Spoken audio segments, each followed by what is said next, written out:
Great to see you.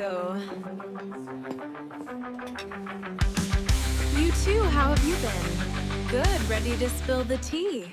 Hey everyone, and welcome back to the All Speak, the podcast where we help you sound more natural, more confident, and more fluent in everyday English.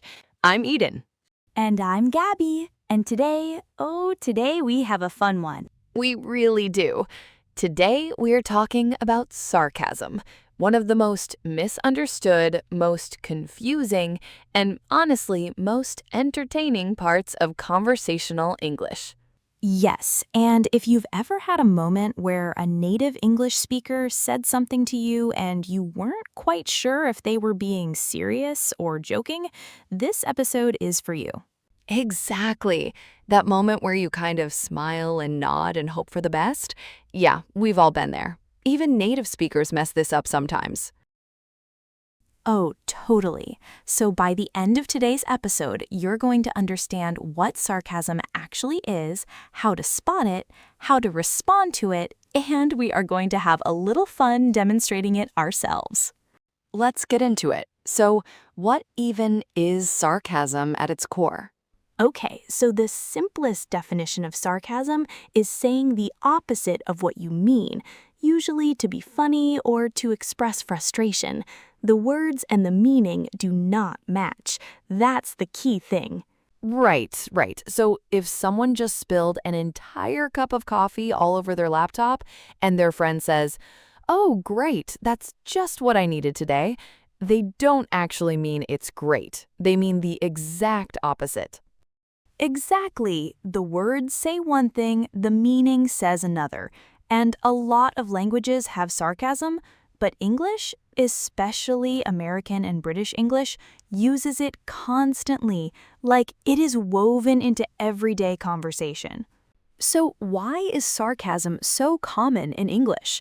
In English-speaking cultures, American, British, Australian, there's a long tradition of dry humor and wit. People use irony and understatement to bond and be funny without being too serious. It's almost like a social tool. Being sarcastic with someone is actually a sign of closeness. It means you're comfortable with them. It's also used to cope with frustrating situations. Instead of complaining directly, people use sarcasm to make light of something annoying. Like, it's raining on the day you planned a picnic, and someone says, "Oh, perfect weather for a picnic." Frustration wrapped in a joke. So let's get into the really practical stuff. How do you actually detect sarcasm when you hear it? Because this is where a lot of learners get tripped up. The words sound fine, but something feels off. Okay, so the number one cue, and this is huge, is tone of voice. Sarcasm almost always has a distinctive tone. It's often slower, more drawn out, sometimes more exaggerated than normal speech. Like if someone says sincerely, "That's amazing," they mean it, their voice goes up, there's energy. But if someone says sarcastically, "Oh, that's amazing," there's a kind of flat, elongated delivery. The enthusiasm feels fake, almost performative. And even over text, people try to capture that tone, like, "Oh wow, so helpful, really?" Or using all caps, "Oh, great." The caps are doing the tone work. And a big sub-cue is emphasis on unexpected words. In sarcasm, the stress lands somewhere strange, like, "Oh, that went really well," said about something that clearly didn't go well at all. Exactly. The second big cue is context. This is maybe even more important than tone. Does what the person just said actually make sense given the situation? If it doesn't, if the words are way too positive for a clearly bad situation, sarcasm is probably in play. Totally. Like if you just told someone you got stuck in traffic for 2 hours and they say, "Oh, how wonderful for you." Context tells you immediately that's not sincere. Context is your best friend when decoding sarcasm. Always ask yourself, does this response logically match what just happened? If the answer is no, there's a very good chance it's sarcastic. And then there's the third cue, facial expressions and body language.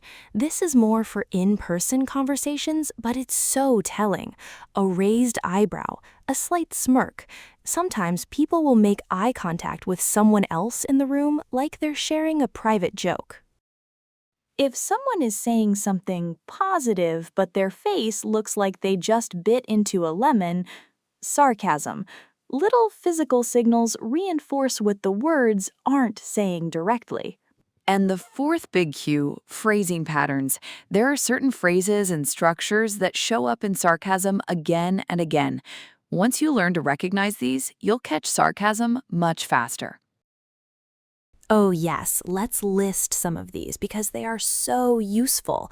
One of the most common is, "Oh, great," or "Oh, perfect," said about something that is clearly neither great nor perfect. Another one is, "Oh, sure, because that makes total sense." That's sarcasm, pointing out that something makes absolutely no sense at all. Yeah, no, that's totally fine.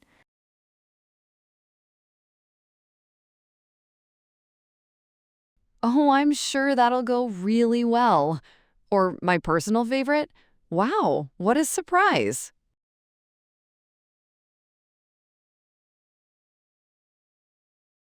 Ha, yes. What a shock is another version of that one. Like your friend keeps canceling plans and finally does it again, and you say, "What a shock," dripping with sarcasm. Okay, so now let's do something really fun. Let's actually demonstrate some of these with real example exchanges. We'll show you the same scenario, once sincere, once sarcastic, so you can really hear the difference. I love this part. Okay, scenario 1. Your coworker just had to stay late at the office for the third night in a row. Their friend asks how their week is going. Honestly, it's been exhausting. I've been staying late all week and I'm really running out of energy. Oh, it's been fantastic. I am absolutely loving spending my evenings here under fluorescent lights. Truly living the dream. Hear the difference? The sarcastic version uses overly positive words, fantastic, absolutely loving, living the dream, but in a context where no one would actually feel that way. The contrast between the words and the situation is the joke. Okay, scenario 2. Someone's friend shows up 20 minutes late to meet them. "Hey, you're late. I was starting to wonder where you were. Everything okay?" Oh, wow, you actually made it. I'm shocked. I had completely given up hope. What a miracle. That one between close friends is playful teasing. The exaggeration of "I had completely given up hope" and "what a miracle" signals it's meant to be funny, not hurtful. Between close friends, sarcasm is usually warm and funny. Between strangers or in a tense situation, it can feel much colder. That's really important to understand. Okay, so now let's get into some practical learner tips. What do you actually do when someone is being sarcastic and you're not sure how to respond? This is so important. Okay, tip number 1, don't panic. If you miss the sarcasm in the moment, it's okay. Native speakers miss it sometimes too. It is not a reflection of your English level. Seriously, sarcasm is hard to catch even for fluent speakers, especially in a second language. Give yourself grace. Tip number 2, when something feels off, it's okay to check. You can say something like, "Wait, are you being serious right now?" Or, "Is that sarcasm?" Native speakers ask this all the time, especially over text. Asking for clarification isn't embarrassing.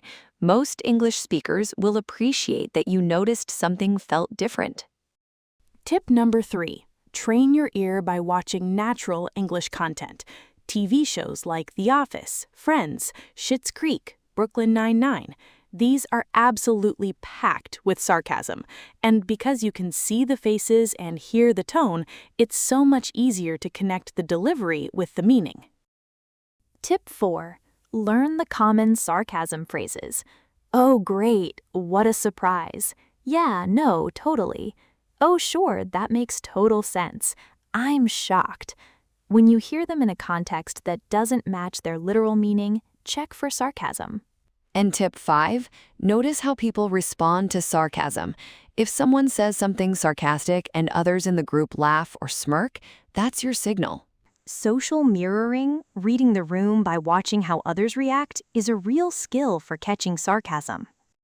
Okay, Gabby, I think it's time for the part of the episode I've been looking forward to. Oh, I know what you're going to say. Oh, absolutely ready. Can I not wait to be part of this?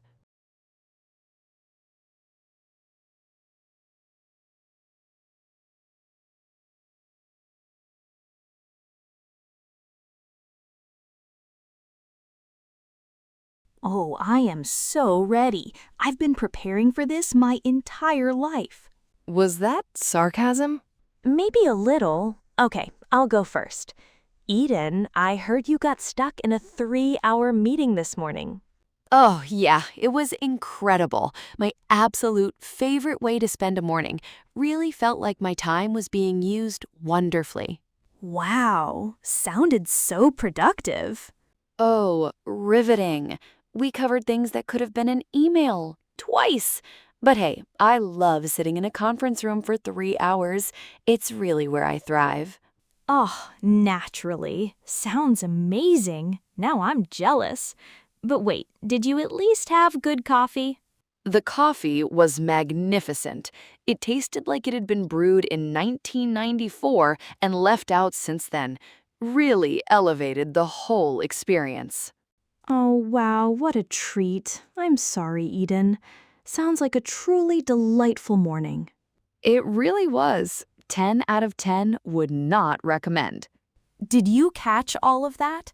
Everything Eden said, incredible, absolute favorite way, where I thrive, magnificent coffee, was sarcasm, and my responses like, sounds amazing, and what a treat, were also sarcastic, playing along with her.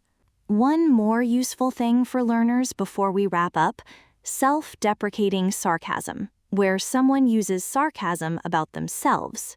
Oh, yes, this is huge. English speakers do this constantly. Like, you make a small mistake and you say, oh, wow, genius move right there. Or, clearly, I should be a rocket scientist. It's self-mockery, and it's used to show you don't take yourself too seriously. Just spilled your coffee? Say, great, nailed it. Just mispronounced a word? Say, and that's why I'm an English expert. That kind of thing. Easy, relatable, and it'll make people smile. Okay, let's do a quick summary of everything we covered today because there was a lot of good stuff in this episode.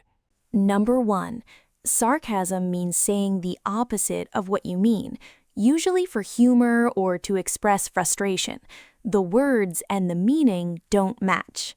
Number 2, sarcasm is extremely common in English-speaking cultures because it's a social tool. It shows closeness, it's a humor style, and it's a way of coping with frustrating situations.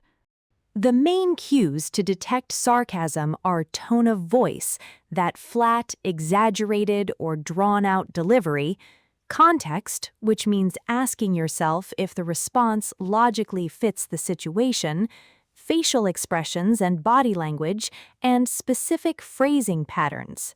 Number 4, common sarcastic phrases to watch for include, oh great, what a surprise, what a shock, oh sure, that makes total sense, yeah no, totally, and I'm so shocked right now. And number 5, don't panic if you miss sarcasm. It's okay to ask for clarification. Train your ear with natural English TV, learn the signal phrases, and watch how others in the conversation react. Also, if you want to try sarcasm yourself, start with self-deprecating. Lowest risk, biggest reward. One final thought. Sarcasm can feel like a wall when you're learning, like there's a layer of meaning you can't quite get to. But once you understand it, it opens up a whole new level of English, like getting access to a secret humor channel that native speakers are always tuned into. And when you start catching sarcasm in the moment, maybe even throwing a little back, that's when you know your English has really leveled up. Thank you so much for spending this time with us on the All Speak. We hope this helps you feel more confident the next time a native speaker looks at you and says, "Oh wow, what a great idea." And now you'll know that might not actually be a compliment. If you enjoyed today's episode, share it with a fellow English learner, leave us a review, and come back next time for more real, practical, everyday English. I'm Eden. And I'm Gabby. Catch you next time on the All Speak. Take care, everyone.